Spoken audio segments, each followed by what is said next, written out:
Back in elementary school, there was a boy named Jiho whom I often played with in our neighborhood. He was a very small boy and was 2 years younger than me.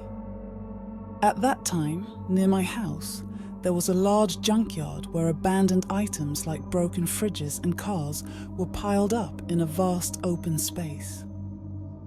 Kids of our age loved sneaking in there and playing with the scrap metal, though our parents strictly prohibited it for obvious reasons. One day, Jiho and I secretly entered the junkyard to play.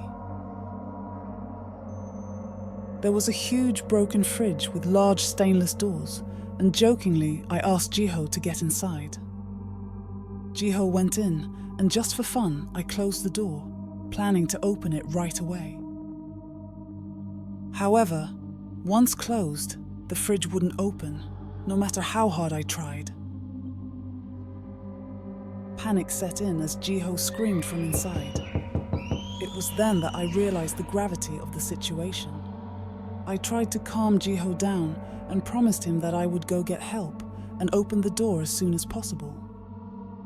I sprinted back home, but upon reaching, I hesitated to tell my parents, fearing they would be furious. As my mom prepared dinner, the incident seemed to fade from my memory. I fell asleep due to drowsiness after eating, only to be abruptly awakened by my dad with a terrifying expression. "Wake up! Do you know where Jiho is?" my father asked.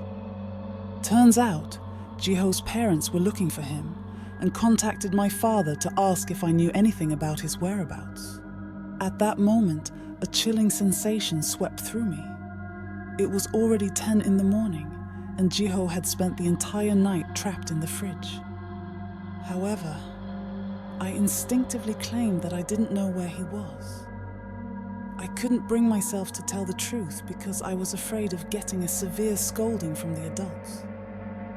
I hurried back to the junkyard, alone, only to find the fridge gone, along with the washing machines and scrapped cars that were once piled around. The only thing I could see was a large dump truck hauling various scrap metals away from the junkyard. It seemed that everything that was stored in the yard had been transported to somewhere else this morning. I had no choice but to return home, too scared to admit what had happened. I never spoke a word about it to anyone, fearing the consequences of punishment. In the following days, Jiho's parents and the police searched the neighborhood for him, but they couldn't find any trace of him because they were unaware of the incident with the fridge. Over 20 years have passed, but Jiho has never been found. Jiho's parents still search for him, not knowing what happened that day. I'm sorry, Jiho.